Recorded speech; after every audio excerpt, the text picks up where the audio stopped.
I'm trying to figure out what could be the maximum area of rectangle I can make out of this red piece of cloth. So here is a task for you. If this cloth piece total length is 60 centimeter, what is the largest area you can make out of this? Also find out the dimensions of that rectangle. While you ponder over this question, let us begin today's topic, completed square form. This is Chaitanya. Welcome to Math Learning Series. We all know that the general form of a quadratic expression is ax square plus bx plus c. There is also another form called completed square form. Sometimes there is a need to find the inverse function of a quadratic expression. We will be asked to find the maximum value of a quadratic expression. During those times, we use the completed square form. Now, how to write a quadratic expression into a completed square form is our topic today. This can be done in two approaches: algebraic approach, geometrical approach.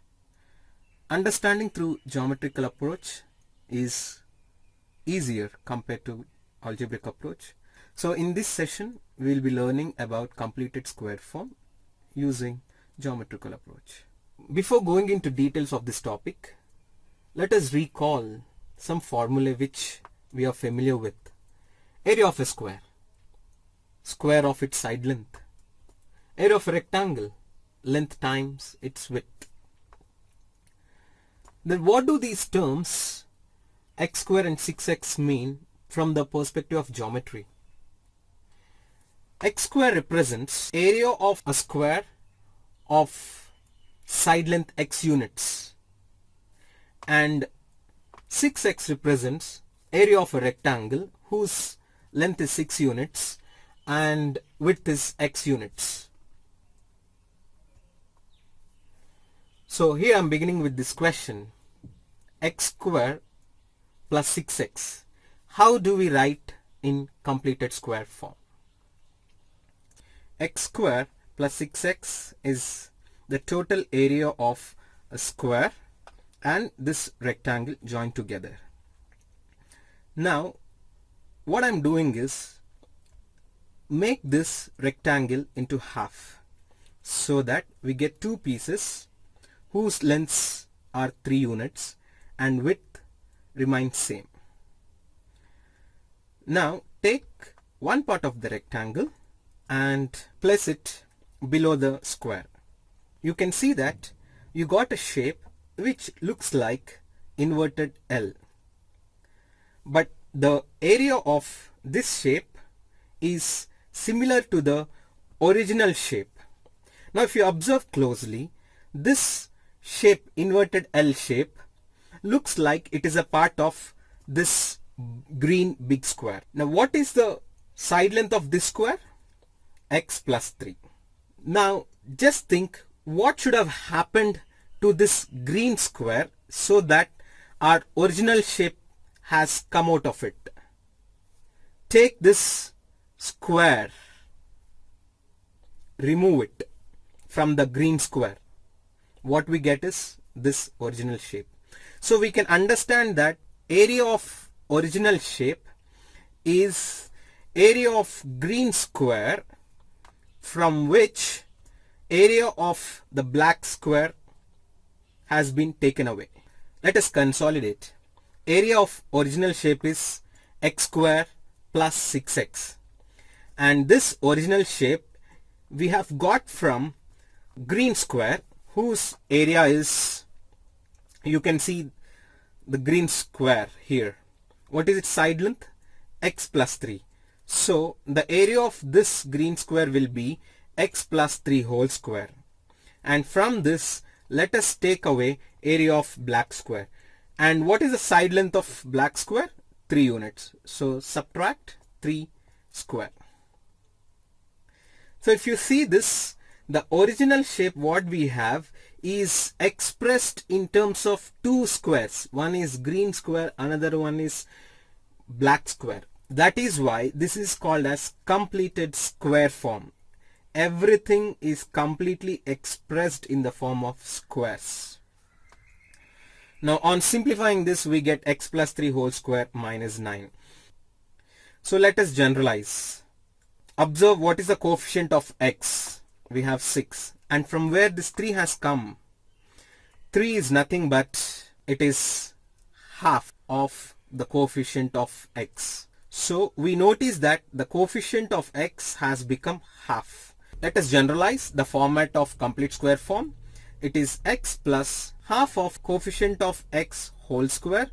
From it, take away half of coefficient of x the whole square. So this is completed square form. Let us look into some more examples. How do we write these expressions in completed square form? So here we have x square and 8x. What is coefficient of x? It is 8. And what is half of the coefficient of x? It is 4. So x square plus 8x can be written as x plus 4 whole square and subtract 4 square. So on simplifying, we get x plus 4 whole square, take away 16. In the same way, x square plus 5x can be written. So you need not worry about fractions. You can simplify the fractions, or you can also write it in decimal form. What about x square minus 7x? Here 7x is being removed. We know the mathematical operations. Subtracting 7x is nothing but adding negative 7x. So this becomes x plus minus 3.5 the whole square. Now from where this 3.5 has come? It is just half of 7, and subtract 3.5 square. So you get x minus 3.5 whole square minus 12.25. An important observation. Here if you observe, when there is plus in the completed square form, you get plus. And if there is minus in the answer, you get minus. But this is always subtraction. So here are a few questions for your practice. So how about writing completed square form when a quadratic expression has 3 terms? When I say 3 terms, I mean a constant term is also included in this. So here we have an example, x square plus 8x plus 5. Take first 2 terms, x square term and x term, and write completed square form of it, and just at the end add the constant and simplify it. So you get x plus 4 whole square minus 11. That is the completed square form. So let us take another example, 8 minus 7x plus x square. So before proceeding further, check, is the given expression in general form? What is the general form? Ax square plus bx plus c, right? X square term should be in the first place, and x term is the next place, and the constant term is at the end. So rearrange the expression in the general form, and like previously, take first 2 terms, write completing square form of those 2 terms, and then add the constant and simplify. Now the approach whatever we have seen is applicable when the coefficient of x square is 1. Here are a few more practice questions. Now sometimes in exam we will not be asked directly write the given expression in completed square form. Instead we will be asked to write in the expression shown here.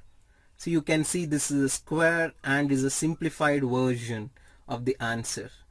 That is an important point, exam point of view. So that's all from this video, and how to write a completed square form when x square coefficient is not 1. So this we'll learn in next video. Thanks for watching. This is Chaitanya signing off.